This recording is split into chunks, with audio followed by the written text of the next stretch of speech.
El presidente cubano Miguel Díaz-Canel Bermúdez, al intervenir en la más reciente sesión del Consejo de Ministros, hizo importantes reflexiones sobre qué hacer para salir del complejo escenario económico del país, donde la disminución en las exportaciones de importantes rubros y el incumplimiento en la producción nacional generaron un decrecimiento de la economía en el primer semestre del año.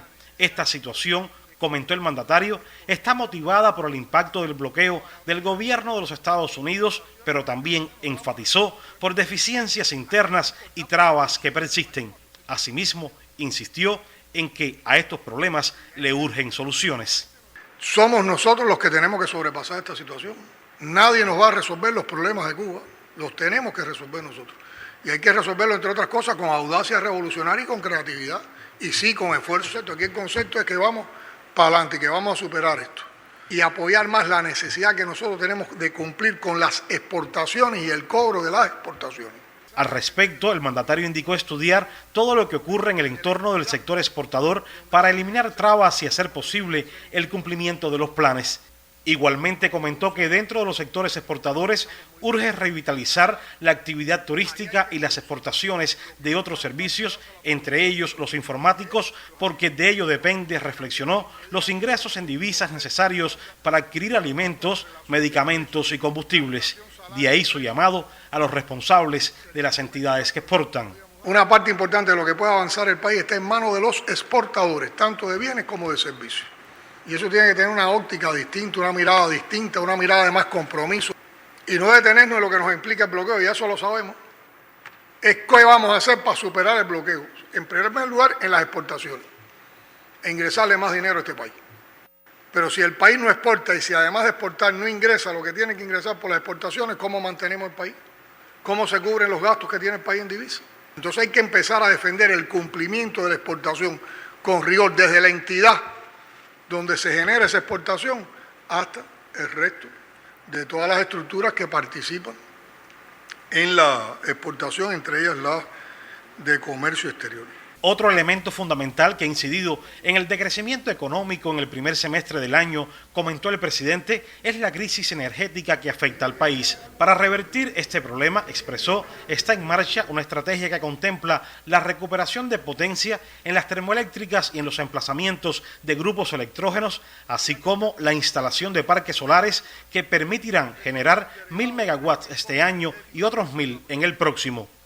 Todavía no nos hemos dado cuenta del impacto de los parques fotovoltaicos, que casi se han convertido en caballo de batalla en las horas del día en la generación eléctrica. Y ese es un programa que continúa, que lo tenemos en la mano porque todos los recursos están en el país, porque ya se iniciaron todos los parques que nos quedan para el resto del año.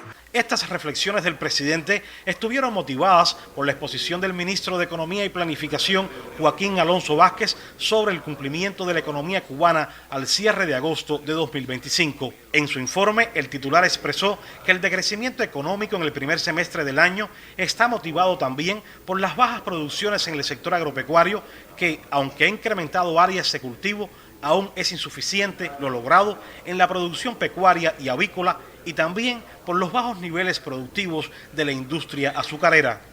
El primer ministro Manuel Marrero Cruz, al presentar ante el máximo órgano de gobierno un informe sobre el estado de implementación de las acciones aprobadas para corregir distorsiones y reimpulsar la economía, informó que ya se concluyó la propuesta de programa de gobierno enriquecida en sus 10 objetivos generales luego de un amplio proceso de consulta a los integrantes del Buró Político, del Comité Central del Partido, de la Asamblea Nacional del Poder Popular, así como académicos y expertos. Documento, precisó el Premier, que en las próximas semanas será sometido a estudio y análisis ante las organizaciones de masas y las estructuras del partido, el Estado y el Gobierno para su perfeccionamiento. En la sesión del Consejo de Ministros correspondiente a septiembre, el titular de Finanzas y Precios, Vladimir Regueiro Ale, presentó el informe de la ejecución del presupuesto del Estado al cierre de agosto, en el que se mantiene como tendencia en el año la reducción del déficit fiscal dado por el sobrecumplimiento de los planes de ingresos. Sin embargo, solo 5 provincias y 61 municipios logran superávit. De ahí el llamado del primer ministro a los gobiernos locales y provincias a trazar estrategias para que los territorios generen los ingresos que requieren sus presupuestos.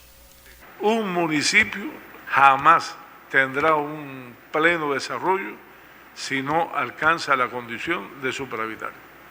Mientras tanto, no habrá muchos esfuerzos, se pueden hacer siempre muchas cosas, pero no es un tema complicado. Por otra parte, en las visitas, varias provincias y municipios nos dicen, no, pero el problema es que yo tengo muchos actores económicos nacionales y que tributan para La Habana y no aquí al municipio. Yo creo que ese tema hay que analizarlo a profundidad y ver si hay algo que modificar o algo que esclarecer.